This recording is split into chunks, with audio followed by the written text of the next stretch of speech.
Hey, what's going on, guys? I'm xJawz, and I'm sure you guys have no idea who I am, so I'm going to introduce myself really quick. And I know introductions are awkward and a lot of the time unnecessary, but what the hell? I run my own YouTube channel, and I play Modern Warfare 2. I would say that I am addicted to this game. I play it way too much, and I know that's a big problem, but I thought that I would make it into something good by starting a YouTube channel and helping you guys out become better players. So that's more or less what my channel's about. I'm not a personality, not here to tell you guys that everything's going to be alright. I'm not here to check your closet for monsters. I am here to help you guys get better at the game. And if everything goes according to plan, you guys will see a steady increase in your kill death ratio the more you watch my videos. So that is the premise of my channel, and I guess me as a player. So let me talk about the gameplay now, because that's what I just said that I was going to do. I'm going to be using the UMP-45 silenced, which is by far my favorite gun, and I try not to use it in too many of my videos. I probably use it in, I don't know, 1 in every 20 videos, which might not sound like a lot, but or maybe even more than that, but it is a lot considering there's well over 20 guns in this game. But anyway, I'm using the UMP-45 silenced, and like I said, I use it a lot, and that is because it is, in my opinion, the best submachine gun.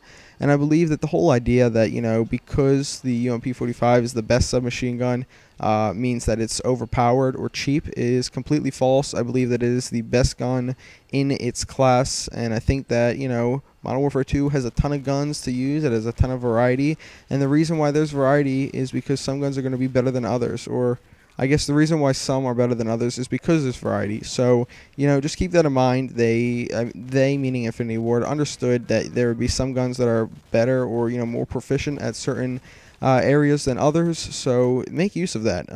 I consider, you know, Commando, One-Man Army, grenade launchers overpowered. I don't ever use those, but I don't consider any single gun overpowered. So I would suggest using that. And I know that was a bit of a long spiel about, you know, one gun not being overpowered, but I hate to see people, you know, running around with vectors or, you know, P90s or mini Uzis just because they think that, you know, using a UMP is wrong. I think that's more of a YouTube thing, and I don't know. I just don't like the whole idea, so I thought I'd let you guys know. So my class I'm using today is the UMP Silence, Sleight of Hand, Stopping Power, and Ninja Pro, and I'm also going to be using the SPAS 12 with foregrip as my secondary. So headquarters is a game type where you're going to be running around a lot, and I might as well say that I'm not a big headquarters player, and this was the first day that the Resurgence map pack came out, so I was just getting used to playing Strike on Modern Warfare 2, and I was still getting used to playing headquarters, but I can still give you guys my advice for playing headquarters anyway. I just thought I'd say that because it is double XP in this game, and I thought you guys might be curious, so hey, what the hell, might as well tell you.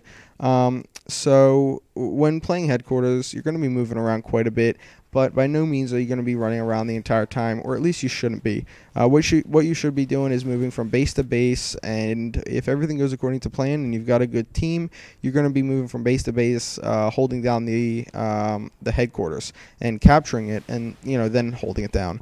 So what's really good about using sleight of hand is that as people rush you, you're going to be able to reload fast. And what's really good about using a SPAS 12 is, well, obviously I think it's the best shotgun in its class. That's why I'm using it. And because it's the best shotgun, it's got, you know, a lot of damage, a lot of range, and you're going to be able to hold down any headquarters really, really well. Which is going to come, and it's going to come into handy because if you're not using scavenger, you are going to run out of ammo in your primary most likely, and the SPAS 12 shotgun does not run out of ammo very easily. It's got something like 20, maybe 30 shotgun shells, and it's pretty easy to get a kill with each one. It's not like, you know, a UMP where you're going to have to waste at least, you know, 5 to 10 bullets to kill one guy. You know, take into account that you're going to miss some shots. So I guess enough about that. The kill streak setup I'm using is the Predator, the Harrier, and the Chopper Gunner.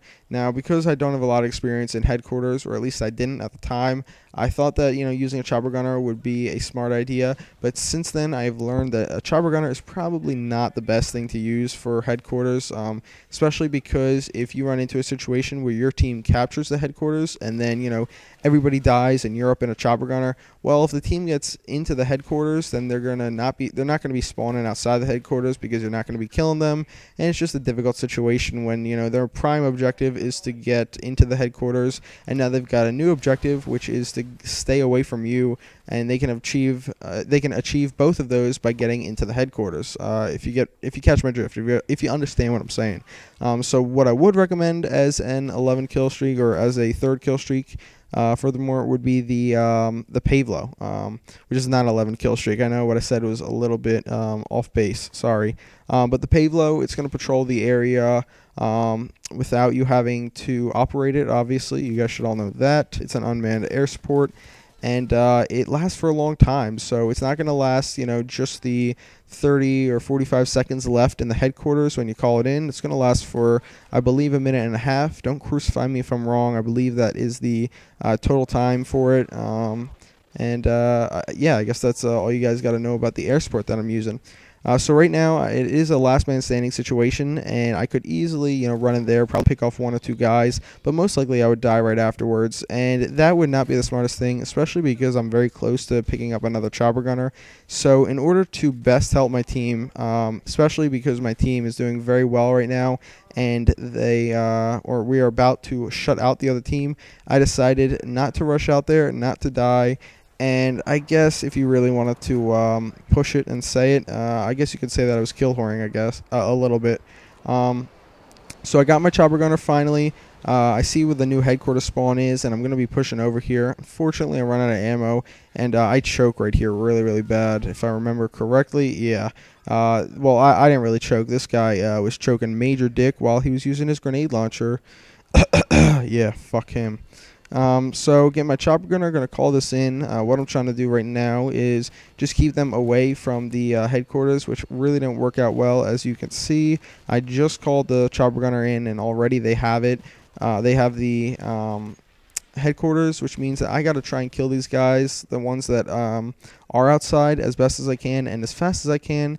That way my own teammates can go in there, capture the headquarters, which will cause them to spawn outside of the headquarters, and subsequently allow me to get a couple kills.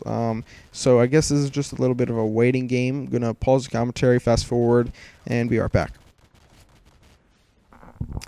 Alright, so I sped up that little bit right there. What you guys saw was the enemy team began spawning outside because my team captured the objective back from them and allowed me to pick up a nice little kill streak with my chopper gunner there.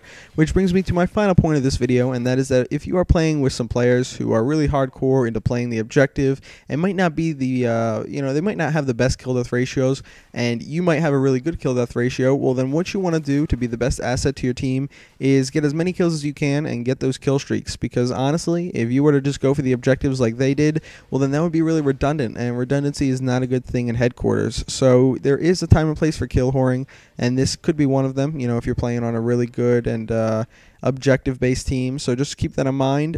Please leave this video a rating, and if you really liked it, come check out my channel. See you guys later. Bye.